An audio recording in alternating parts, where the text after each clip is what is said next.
pied avec 7, eh bien au moins on va limiter les dégâts et on n'aura pas d'angoisse d'élimination.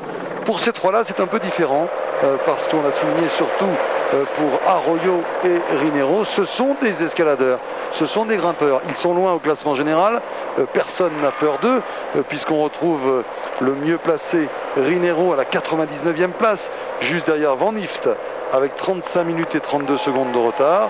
Arroyo, lui, est 119e à 39,42 et Casputis est 134e à 42 minutes et 41 secondes. Ah, bon appétit. Pris en flagrant délit, Jean-Marie Leblanc et Xavier Gouillou-Beauchamp. Il faut bien s'alimenter car l'étape est longue. Depuis 9h ce matin, on va passer 8-9 heures sur la route. Donc c'était le président de France Télévisions aux côtés de Jean-Marie Leblanc dans la voiture directoriale. Bon, on va dire que c'est la mieux placée. Hein. Tout à l'heure dans la montagne, le spectacle il sera vraiment passionnant. Voilà une bonne chose pour les échappés. Oui, très bonne chose. Discuter dans le peloton.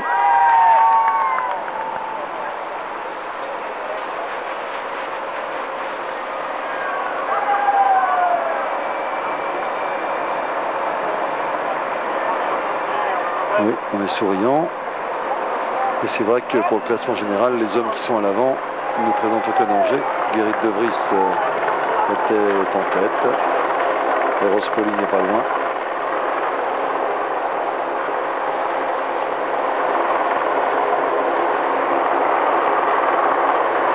Les politiques qui sont bien représentés. Comme pour se rassurer. Leblanc ou Tchakov. Ce sont les leaders de cette équipe.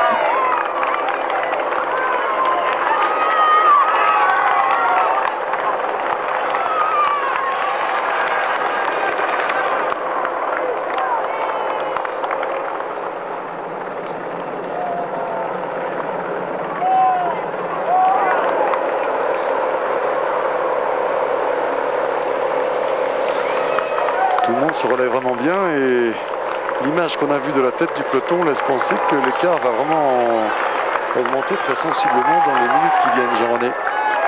Oui, parce que l'écart est maintenant de 2 minutes 25 secondes, Patrick, alors que nous sommes au contrôle de ravitaillement. Il s'agit en fait, pour être précis, du deuxième contrôle de ravitaillement de la journée, compte tenu bien sûr de la longueur de cette étape. Donc deuxième contrôle de ravitaillement, 2 minutes 25 secondes.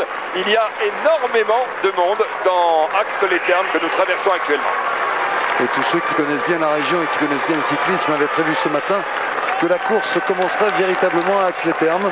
Évidemment, tout le travail de SAP qui a été réalisé jusque-là aura une incidence sur l'attitude des coureurs et sur leur fatigue. Mais si une grande bagarre devait être lancée, tout le monde s'accordait à dire que ce ne serait pas le cas avant Axe-les-Thermes. Et c'est vrai que nous sommes encore à 89 km/500 de l'arrivée, mais que c'est là que les choses sérieuses commencent avec le début de l'ascension du port d'Envalira. Répétons encore que nous serons tout à l'heure à 2407 mètres d'altitude. Et ça, je peux vous dire que ça bouleverse les données. Jean-Paul ? Oui, pour vous dire que, puisque vous parlez d'Axe-les-Thermes, qu'on y effectue le traitement des rhumatismes et des affections respiratoires. Alors Axe-les-Thermes a été à plusieurs reprises ville-étape dans les années 30 et 50, même après, puisque Guido Rebrock a gagné en 65, il y a eu Jean Bourlès, le coureur de l'Ouest, il y a eu Luciano Pezzi, l'ancien Gregario de Coppi. Axe-les-Thermes, qui est le point de départ de beaucoup d'excursions.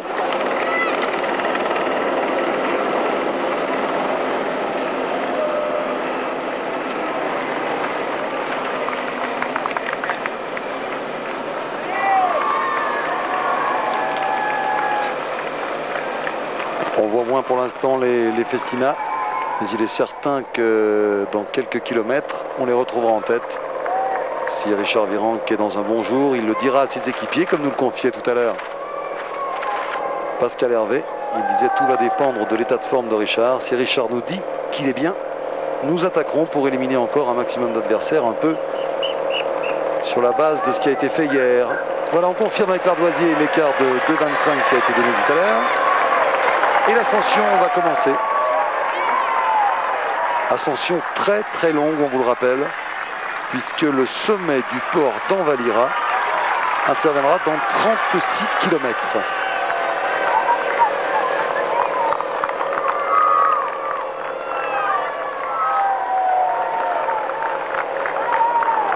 Ces 36 km paraîtront certainement un peu moins longs à Arroyo et Rinero qu'à Caspoutis.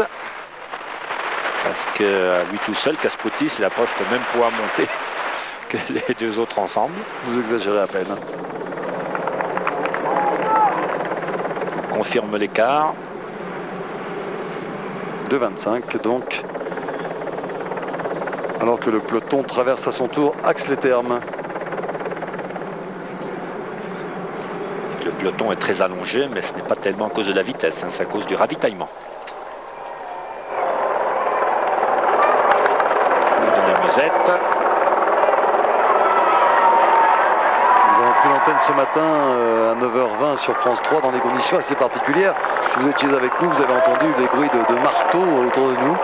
J'aimerais redire une nouvelle fois combien est à la fois passionnante mais dure la vie de ceux qui construisent chaque jour ces tribunes. Ce sont les mêmes chaque jour dans les villes étapes. Et hier soir, aïe aïe aïe, difficulté là. Et c'est très mauvais signe, hein, alors que le terrain devrait lui être favorable. Difficulté pour Rinero qui a du mal à suivre le train imposé curieusement par Caspoutis et par Arroyo. Ça, c'est pas une bonne nouvelle. Cyril Guimard, qui a un écran de télévision dans sa voiture, doit pester. Oui, je disais que hier soir, les techniciens qui montent les tribunes tous les jours et qui installent les moyens de toutes les télévisions du monde qui sont ici, eh bien, ils avaient quitté la ligne d'arrivée très tard, aux alentours de 21h. Il fallait rouler environ 5-6 heures pour les poids lourds. Donc vous faites le calcul, c'est vers 3-4 heures du matin qu'ils sont arrivés. Ils ont commencé à travailler et c'est seulement vers 10 heures du matin qu'ils ont terminé. Vous voyez Cyril Guimard dont je parlais tout à l'heure, qui maintenant est à la hauteur de son coureur. Dans ces cas-là, c'est frustrant, hein. Cyril Guimard peut tout dire et tout faire. Si les jambes ne répondent pas, il n'y a rien à faire. C'est Jean-René. Oui, Patrick, Cyril Guimard est en train de se replacer. Il a à ses côtés le président de Cofidis, monsieur Guillois, qui suit pour la première fois une étape du Tour de France. Christophe Rinero décroché, et malheureusement de plus en plus. Et nous avons vu, il y a quelques instants, sur la droite de la route, le panneau indiquant la distance qui séparait donc le début de l'ascension du sommet du col d'Envalira. Et il s'agit bien sûr d'une des plus longues ascensions que l'on puisse rencontrer dans le Tour de France, puisqu'il était indiqué tout simplement sommet à 34 km. C'est quand même un chiffre impressionnant. Je ne sais pas si les coureurs regardent toujours sur la droite ces fameux panneaux, mais psychologiquement, c'est probablement pas ce qu'il y a de mieux. C'est vrai que ça doit inquiéter. L'écart en tout cas est de 3 minutes.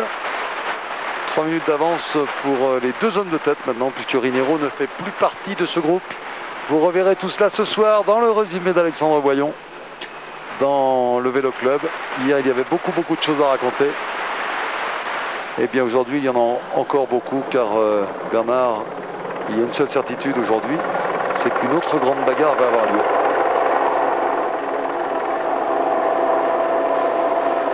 Nous sommes au début, tout à fait à l'ouverture de ce qui permettra cette grande bagarre. Cette très longue montée sur le port d'Envalira, ce n'est pas très dur, hein. La pente n'est pas très difficile et peut-être bien que les écarts ne se créeront pas ici. Par contre, cette montée de 40 km va faire très mal aux jambes et elle laissera des traces dans les deux prochaines difficultés, le col d'Ordigno et l'arrivée ici à Arcalis. Arcalis qui est une station de ski donc au-dessus d'Andorre. Et on a remis, vous l'avez peut-être vu tout à l'heure au cours du journal de 13h de France 2, on a remis en activité les télésièges pour permettre justement aux téléspectateurs, aux spectateurs d'ailleurs, de venir assister à l'arrivée. Jean-Paul. Oui, premier lâché dans l'ascension, Frédéric Moncassin, qui possède maintenant un passif de 100 mètres de retard sur le peloton.